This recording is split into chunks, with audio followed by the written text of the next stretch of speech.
पहले चरण की वोटिंग जारी है। सुबह 11 बजे तक मतदान का प्रतिशत सबसे पहले जान लीजिए। तमिलनाडु में सुबह 11 बजे तक 23.72%, यानी करीब 24% के आसपास मतदान रहा है। ये सुबह 11 बजे तक का मतदान प्रतिशत है, जो अलग अलग जगह का हम आपको बता रहे हैं।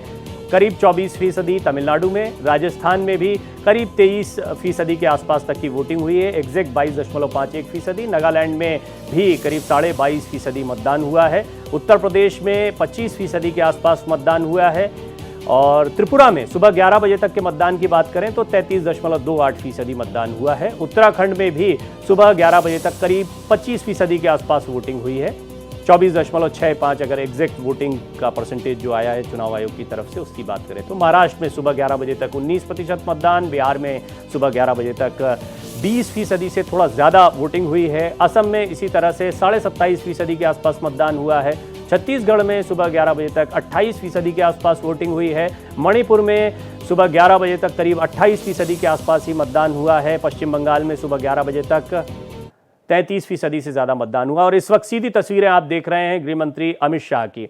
आपको बता दें कि गांधीनगर से वो चुनाव लड़ रहे हैं, बीजेपी के प्रत्याशी हैं। और आज नामांकन दाखिल करने के लिए, जैसा हमने आपको पहले भी बताया था, आज नामांकन दाखिल करने की अंतिम तिथि है और वो नामांकन दाखिल करने के लिए पहुंचे हैं। इससे पहले कल उनका एक भव्य रोड शो भी हुआ था, इसमें तमाम दिग्गज जुटे थे। गृह मंत्री अमित शाह को भारतीय जनता पार्टी का चाणक्य भी कहा जाता है। और गृह मंत्री अमित शाह ने लगातार तूफानी दौरे किए हैं, सिर्फ अपनी सीट के लिए नहीं। निश्चित तौर पर गुजरात एक बहुत ही मजबूत किला भारतीय जनता पार्टी के लिए रहा है। इस बार भी पिछले दो प्रदर्शनों की तरह सभी सीटों पर शानदार प्रदर्शन की उम्मीद भारतीय जनता पार्टी ने यहां से लगाई है। और जिस तरीके से ऐतिहासिक जीत विधानसभा चुनाव के दौरान मिली थी, 150 का आंकड़ा पार करने में बीजेपी कामयाब हुई थी, उसके बाद बीजेपी को उम्मीद है कि इस बार गुजरात में वो शानदार प्रदर्शन करेंगे। गांधीनगर से स्वयं गृह मंत्री अमित शाह बीजेपी के प्रत्याशी के तौर पर उतरते हैं, तो एक तरफ पूरे देश में वो अपने प्रत्याशियों के लिए और एनडीए के जितने प्रत्याशी हैं उनके लिए चुनाव प्रचार कर रहे हैं, तो दूसरी तरफ अपनी सीट पर भी वो रोड शो करते दिखाई दिए। यहाँ पर उनका स्वागत भी किया जा रहा है और तमाम कार्यकर्ता, नेता, स्थानीय नेता सभी उनके साथ मौजूद हैं। गृह मंत्री अमित शाह को बीजेपी का रणनीतिकार माना जाता है और बीजेपी की रणनीति की इस बार बात की जाए तो 400 पार का नारा हर बार भारतीय जनता पार्टी एक मजबूत नारे के साथ आती है। आपको याद होगा पिछली बार, अब की बार मोदी सरकार का बड़ा जोर रहा था, तो अब की बार 400 पार का जोर जो है वो शुरुआत से ही देखने को मिला। चुनाव की तारीखें आई थी, उससे पहले ही ये नारा जो है वो हवाओं में तैरने लगा था। और आपने देखा भारतीय जनता पार्टी की जहां जहां भी रैलियां हो रही हैं वहां तमाम रैलियों में लगातार ये नारा गूंजता हुआ सुनाई दे रहा है। और इस वक्त आप देख रहे हैं गृह मंत्री अमित शाह को, जो अपना नामांकन दाखिल करने के लिए पहुंचे हैं। और जैसा मैंने आपको बताया कि हमारे साथ तमाम मेहमान भी इस चर्चा में जुड़ने वाले हैं, तो सबसे पहले तो संजय बलोदी प्रखर मेरे साथ जुड़ रहे हैं। भारतीय जनता पार्टी का प्रतिनिधित्व वो यहाँ इस पैनल पर करेंगे। और संजय बलोदी जी का अगर मैं परिचय दूं तो कई महत्वपूर्ण पदों पर वो भारतीय जनता पार्टी के तमाम दिग्गजों के साथ, चाहे वो उत्तराखंड सरकार की बात हो या फिर महाराष्ट्र में राज्यपाल कार्यालय की बात हो, कई महत्वपूर्ण पदों पर वो रह चुके हैं। तो वो आज हमारे साथ इस पूरी चर्चा में जुड़ेंगे, भारतीय जनता पार्टी का प्रतिनिधित्व इस पैनल पर करेंगे। तो मैं आपसे पहली टिप्पणी तो इसी पर चाहूँगा कि गृह मंत्री अमित शाह आज गांधीनगर में, संजय जी, हमने देखा कि वो इस वक्त नामांकन भरने के लिए गए और इस बीच मैं तस्वीरें दूसरी भी दिखा रहा हूं कि किस तरीके से अलग अलग जगहों पर तमाम लोगों ने मतदान किया है। लेकिन मैं जानना चाहूंगा कि इसका इम्पैक्ट, अभी चुनाव प्रचार तो नहीं होता है, लेकिन आज नामांकन के आखिरी दिन इस तिथि को चुना गृह मंत्री अमित शाह ने, यह भी आपको रणनीति का हिस्सा लगता है? आपको लगता है इसका एक इम्पैक्ट जाता है और ये एक तरीके का अपरोक्ष रूप से जो है जनता के बीच में एक मैसेज देता है? नहीं तिवारी साहब, जैसा आप कह रहे हैं कि निश्चित तौर पे रणनीति का हिस्सा भी हो सकता है, किंतु आप जानते हैं कि जैसा आप स्वयं कह रहे हैं कि एक रणनीतिकार हैं, पूरा देश इस चीज़ को जानता है जो राजनीतिक इसमें इच्छा रखते हैं। तो ऐसा है कि एक तो मैं ये मानता हूँ कि अति व्यस्तता होने के कारण भी शायद उन्हें समय न मिल पाया, क्योंकि इतना बड़ा देश है, डेमोक्रेट कंट्री है, और उसमें के कारण भी नहीं हो पाया। और फिर अपना गृह क्षेत्र उनका है, तो ऐसा भी है कि भाई अपने उसमें आदमी या कोई भी उम्मीदवार ऐसा रहता है कि जब विश्वास रहता है कि मैं आई कैन डू इट, तो मैं कर सकता हूँ। तो इसमें उन्होंने शायद इस अंतिम दिवस को चुना कि मैं तब नामांकन कराऊँ, क्योंकि आप तो जानते हैं, आप तो यहाँ उत्तराखंड पूरे भ्रमण पे रहे हैं, आपने देखा इतनी व्यस्तता और के बावजूद भी वो आते हैं जाते हैं, उनका एक एक मिनट बड़ा कीमती है। और इसका भी कारण हम मान सकते हैं, मगर हाँ एक ही है, एक इसका रणनीतिक पहलू भी इसका हो सकता है मेरी दृष्टि से। जी, तो इस वक्त आप तस्वीरें देख रहे हैं गृहमंत्री अमित शाह की, और गृहमंत्री अमित शाह अपना नामांकन दाखिल करने के लिए पहुंचे हैं। बहरहाल अगर पूरे देश की बात करें तो उत्तर प्रदेश की कई महत्वपूर्ण सीटें हैं, उत्तराखंड में सभी सीटों पर आज चुनाव हो रहा है। उत्तराखंड से तो खैर संजय जी आते ही हैं, तो उसके बारे में और थोड़ा विस्तार से चर्चा करेंगे।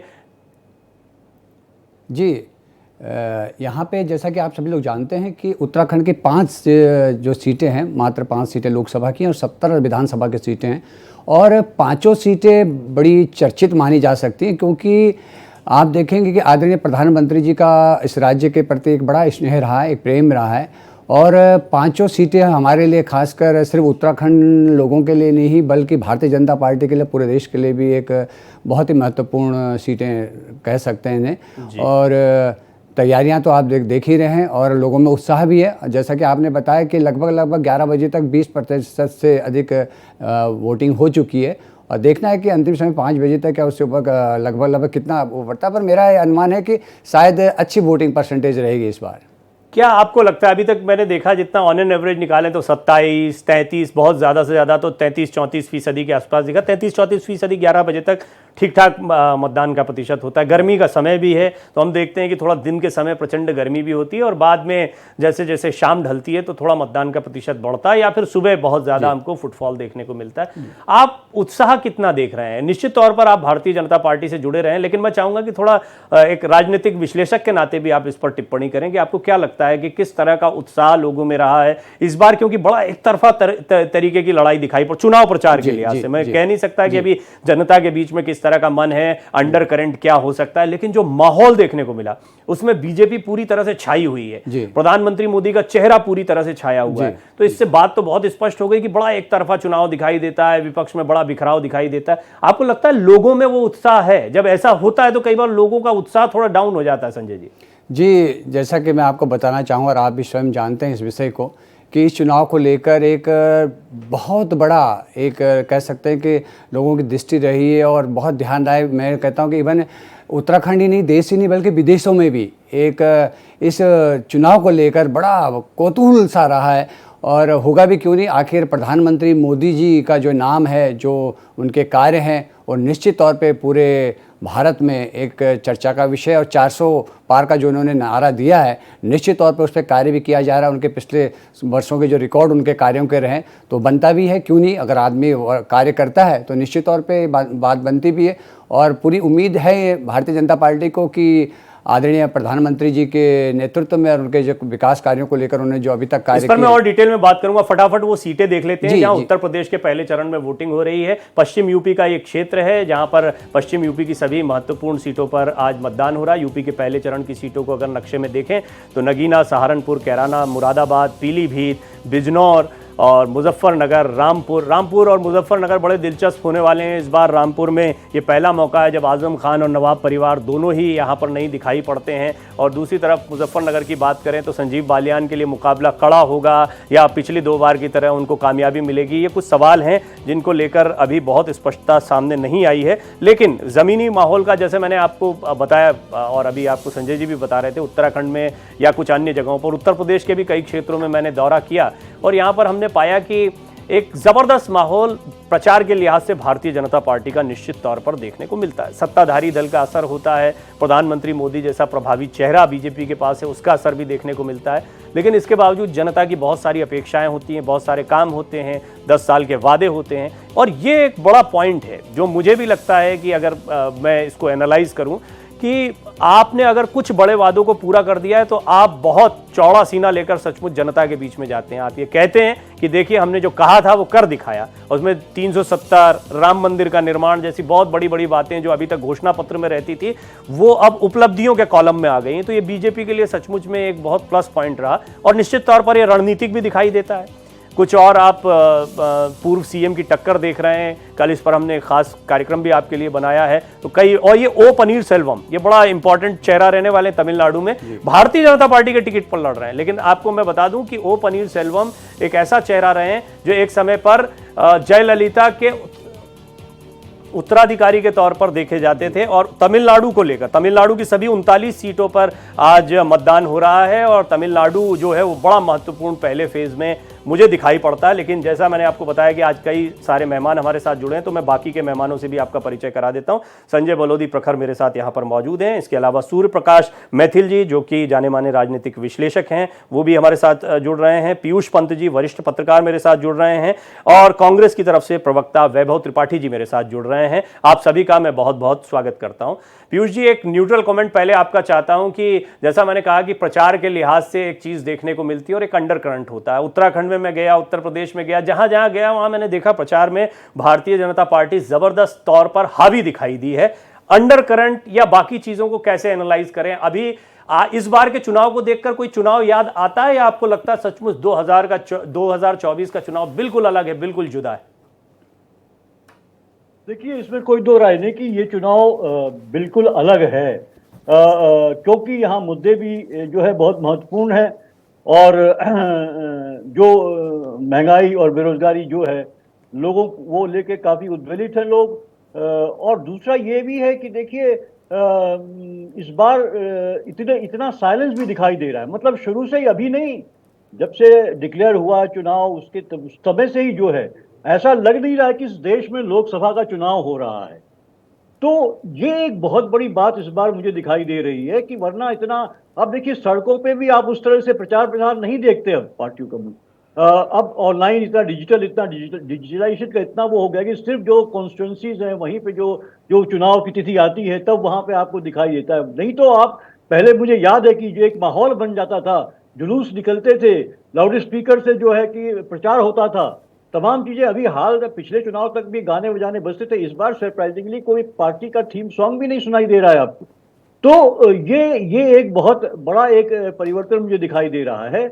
मुझे लगता है, लेकिन मतदाता भी एक असमंजस में है, क्योंकि एक तरफ जो है कि सरकार है जिसने 10 साल शासन किया है और उसने बहुत कुछ दिया भी है लोगों को।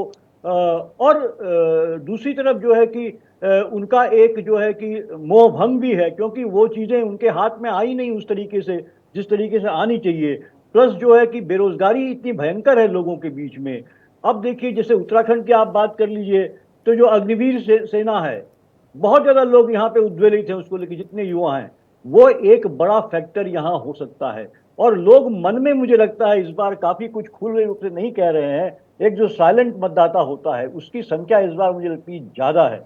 वो लास्ट में जो है कि वो कुछ न कुछ अच्छा, आपकी बात को समअप करूं तो एंटी इनकम्बेंसी का अंडर करंट ज्यादा हो सकता है, मुझे ये बात समझ में आ रही है, आप ऐसा कह रहे हैं? निश्चित रूप से देखिए, ये जो साइलेंस है वो उसके, मुझे लगता है एक कोई ना कोई अंडर करंट है।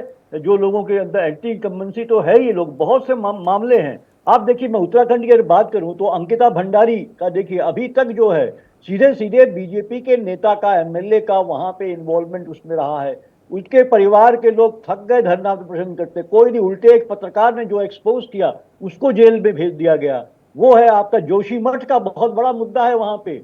देखिए, अगर ये पार्टी भाजपा भी जो है बड़ी बड़ी बातें तो करती है, वहां शासन भी कर रही है, ठीक है, देवभूमि की बात करती है, लेकिन देवभूमि को आप कन्वर्ट क्या कर दे रहे हैं? आप लगातार डिसास्टर में कन्वर्ट कर दे रहे हैं। इन्वायरमेंटल जो वहाँ का है, वहाँ की इकोलॉजी को आप बर्बाद कर दे रहे हैं। जोशीमठ का हाल हमने देख लिया। पीयूष जी बात करेंगे इस पर, क्योंकि मैं उत्तराखंड काफी घूम के आया, काफी चुनाव प्रचार के दौरान वहां पर रहा हूं।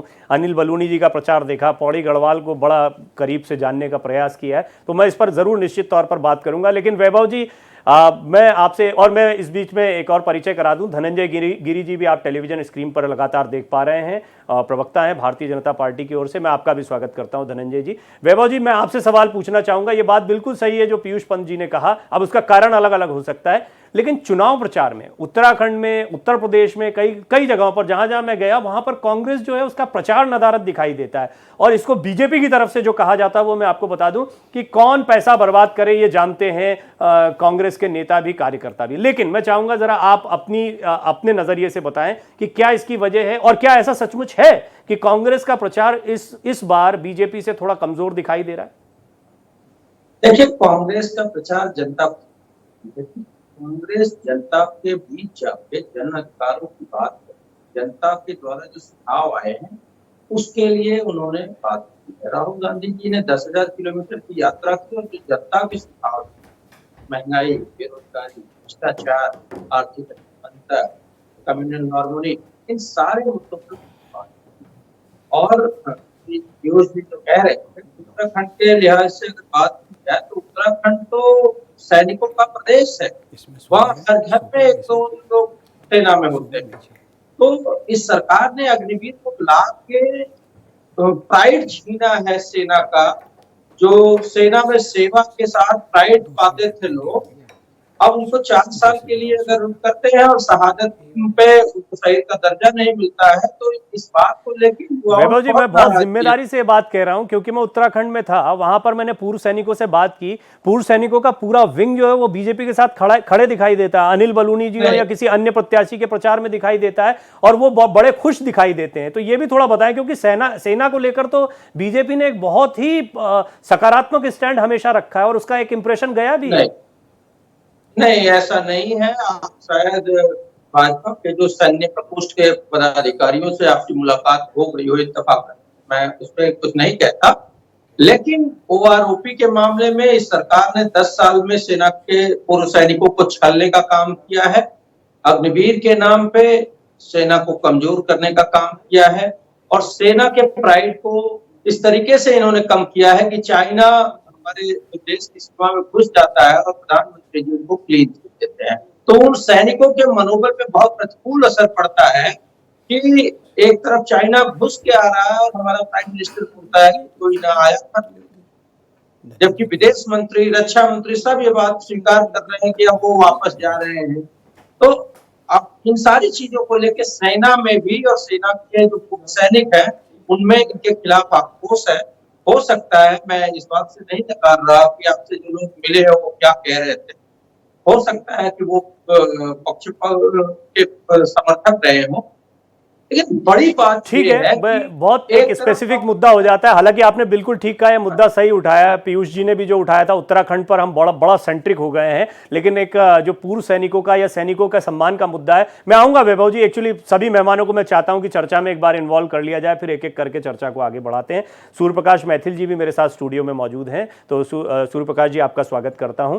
और निश्चित तौर पर इस पूरे मामले पर धनंजय गिरी जी की भी प्रतिक्रिया बनती है, क्योंकि संजय बलोदी प्रखर जी से मैं इस पर बातचीत कर चुका हूं कुछ, जब सभी मेहमान जुड़े थे उससे पहले। धनंजय जी, आप क्या कहना चाहेंगे? इस बार चुनाव प्रचार हावी है, या पीयूष पंत जी ने जैसे कहा कि एक अंडर करंट भी है, जनता जब बहुत ज्यादा बोलती नहीं दिखाई देती है, बहुत ज्यादा प्रचार नहीं दिखाई देता है, तो इसका यह मायना कभी ना निकाला जाए कि सामने वाला दल कमजोर है, बल्कि जनता शांत है और हो सकता है कोई करारा जवाब दे दे।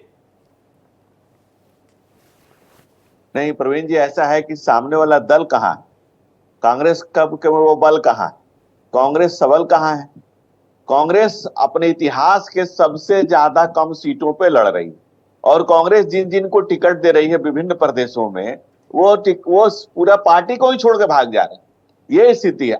मैं बिहार में बैठा हूं, बिहार में आज मतलब 90% सीटों पर कांग्रेस ने कैंडिडेट ये घोषित नहीं किए। हमारे कैंडिडेट 1-1.5 महीने से प्रचार कर रहे हैं, कांग्रेस को पता ही नहीं कि कैंडिडेट क्या है, कहां कोई है टक्कर में, कहां पड़ रहे हैं कांग्रेस के चक्कर में। कांग्रेस की पार्टी की स्थिति यह है कि कांग्रेस एक विशेष दल होता था, इस चुनाव में शेष हो गया, आने वाले समय उसको शेष नहीं मिलेंगे। और कांग्रेस की हालत क्यों हुई है, गांव, गरीब, किसान, नौजवान, सैनिक हो या हर कोई ये जानता है कि कांग्रेस ने इतने समय तक देश के साथ क्या किया।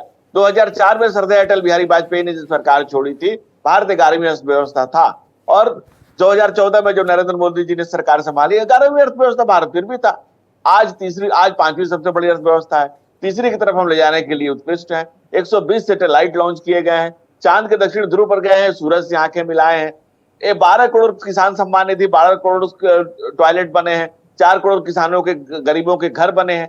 तो जिस रफ्तार से विकास किया गया, 360 नए विश्वविद्यालय बने, 400 मेडिकल कॉलेज बने, विकास की नई इबारत जो लिखी जा रही है, जिस ढंग से विकास हुआ है।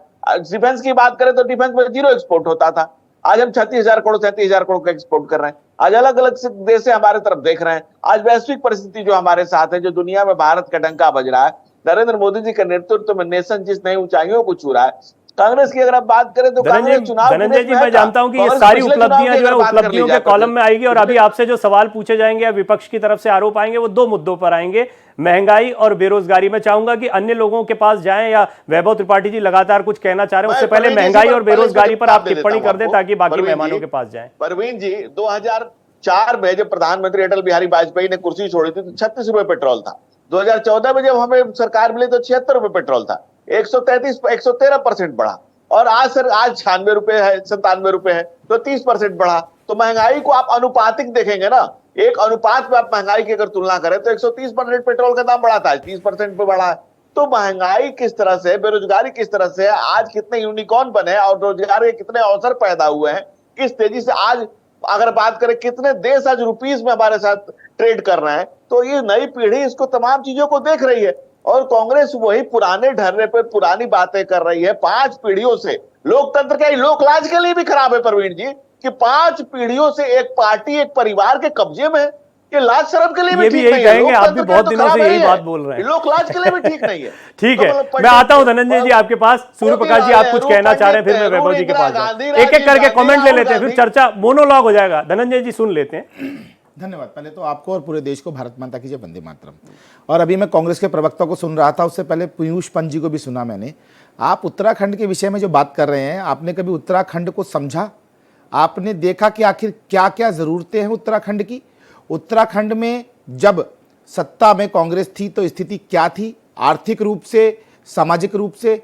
आपने जोशीमठ का विषय उठाया, तो मैं आपको यह भी बता देना चाहता हूं कि जोशीमठ के अंदर किस प्रकार से केंद्र की सरकार ने एनडीआरएफ के माध्यम से कार्य किया, ये पता है। और उससे पहले उत्तराखंड ने एक और त्रासदी देखी थी पीयूष जी, आपको शायद भूलने की कुछ प्रॉब्लम है, पहले भी मैंने 2-3 बार आपको बताया है कि उस समय में जब त्रासदी आई थी तब क्या स्थिति थी उत्तराखंड की, कैसे एक परिवार की कंपनियों को ठेका दिया गया था शवों को उठाने के लिए वहां पर, और कितना ज्यादा भ्रष्टाचार और कितनी ज्यादा दयनीय स्थिति उस समय उत्तराखंड ने देखी थी जब शव बिखरे पड़े थे और आप लोग अपनी सत्ता की मलाई को चाट रहे थे। दूसरी चीज मैं बताना चाहता हूं, जैसा कि मेरे से पूर्व में अभी धनंजय जी ने बहुत सारी बातें बता दी, मैं उसमें एक चीज और ऐड करना चाहता हूं कि देश का मान और सम्मान देश के वापस लाने के लिए नरेंद्र मोदी जी ने क्या क्या नहीं किया। आप सैनिकों की बात कर रहे हैं, अरे तब आप कहां थे जब सैनिकों के सर काटकर पाकिस्तान और बांग्लादेश ले आता था और आपके प्रधानमंत्री केवल खड़ी निंदा करते थे? तब आप कहां थे जब कहते थे प्रधानमंत्री जी कि इस देश के संसाधनों में पहला अधिकार जो है केवल मुसलमानों का है? अरे मैं वही तो कहना चाहता हूं कि आपके पैरों के नीचे जमीन नहीं, और कमाल यह है कि इनको यकीन नहीं। आप उत्तराखंड की बात कर रहे हैं कि उत्तराखंड में अंडर करंट है। अरे अभी चुनाव हुए हैं विधानसभा के, और क्या स्थिति अंडर करंट आपको मिली है वो सर्वविदित है। तो मेरा निवेदन है इतना कि आप उन शेख चिल्ली वाले ख्वाबों में ना रहे कि अंडर करंट है, हम प्रचार नहीं करेंगे, जनता हमें आके वोट दे देगी, ऐसा क्या बदल दिया? ठीक है सूर्य प्रकाश जी, आपने क्योंकि नाम लेकर पीयूष जी को बोला है तो ब्रेक पर जाने से पहले मैं चाहूंगा कि वो इस पर थोड़ा अपनी टिप्पणी रखें। पीयूष जी, क्योंकि सीधे आपसे बात की है सूर्य प्रकाश जी ने, तो मैं चाहूंगा आप जरा जवाब दें इस पर। देखिए, चाहे वो जो है कि जो जिसकी इन्होंने रेफरेंस किया निश्चित रूप से वो भी गलत था, जिससे एडमिनिस्ट्रेशन कमजोर था, लेकिन उस तरीके से जो है कि कोशिश की वहां भी सरकार ने, और यहाँ भी सरकार ने बाद में किया जो भी प्रयास किया। जब कुछ हो गया तब रैपिड एक्शन फोर्स गया, वो ये तो सरकार का कर्तव्य होता है। लेकिन जो जोशीमठ की हालत कैसे बनी है इस पे कभी सरकार का कर्तव्य होता है अगर कोई डैमेज हो उसको कंट्रोल करने का, लेकिन जो त्रासदी हुई थी उस त्रासदी में सरकार ने डैमेज कंट्रोल नहीं किया था, बल्कि पैसा लूटने की स्थिति थी वहां पर। बात तो हो जाए, ये भी सरकार लूट रही है, ये तो हमने इलेक्टोरल बॉन्ड में भी देख लिया। और उत्तराखंड में कांग्रेस को नहीं मिला, डीएमके को नहीं मिला, आम आदमी पार्टी को नहीं मिला, बीजेडी को नहीं मिला, टीएमसी को नहीं मिला। कैसी बातें आप पंजी कर रहे हैं? मिलेगा तो हर पार्टी को, लेकिन उसका तो फिर आप केवल भाजपा पे आरोप क्यों लगा सकते हैं और किस आधार पर लगाएंगे आप मुझे बताइए। ये बात नहीं कर रहा हूं, इस बात को आप समझना नहीं चाह रहे हैं। मैं सबको मिलेगा, पार्टी को मिलने के लिए चंदा है ही है, लेकिन किसने लेके क्या फायदा किसको पहुंचाया, सवाल ये है। इसलिए भाजपा पे जो है कि सवाल खड़े हो रहे हैं कि आपने चंदा लेके कितनों को फायदा पहुंचाया। रवीन जी 20 सेकंड पार्टी फंड जो होता ही है पार्टियों को देने के लिए, आपने इसको- सीधे नाम लेके पीयूष जी का बोला था। ये देखिए, ये चर्चा तो चलती रहेगी। अभी आप कुछ बोलेंगे तो अनुराग ठाकुर क्या कहते हैं? And youth today can decide the fate. 18 plus are going to vote for the first time. And for the first time voter, all I want to say is, please come out large numbers and vote. पहला vote देश के लिए, and also you are going to elect the 18th Lok Sabha. So the 18 years age plus have a bigger role to play, and I'm sure all want the continuity and the positivity and the stability in the country. Sir, there is an atmosphere of change in the country. People want a strong leadership, able leadership, and they have seen how the country has progressed in the last 10 years from fragile 5 to the first 5. How country has progressed under Modi ji's leadership in the last 10 years and has earned a name globally. Now the people want to see the continuity and stability and also see India to grow as the third largest economy in the next 3 years. Sir, to DMK and India Alliance is going to have sweep in Tamil Nadu. I think let them dream during the daylight. You could see the sea of change in the state of Tamil Nadu. People looking at BJP as a ray of hope, as an alternative in the state of Tamil Nadu, and I'm sure this time it's going to be a historic vote in the state of Tamil Nadu. ये दुनिया का सबसे बड़ा लोकतंत्र और सबसे पुराना लोकतंत्र भी है, लेकिन सबसे युवा आबादी वाला देश भी है। 18 वर्ष से ज़्यादा के युवाओं से मैं इतना ही कहूँगा, आइए बड़ी तादाद में और वोट कीजिए। चुनिए एक मजबूत सरकार जो जैसे देश आगे बढ़ रहा और आगे बढ़े और हमारा देश इसी तरह से विकसित भारत भी बने। क्योंकि आप 18 साल से ज़्यादा वालों को ये भी कहूँगा, 18वीं लोकसभा का चुनाव हो रहा है, आपके वोट का बहुत महत्व है। तो पहला वोट देश के लिए वोट कीजिए और बना दीजिए विकसित भारत को।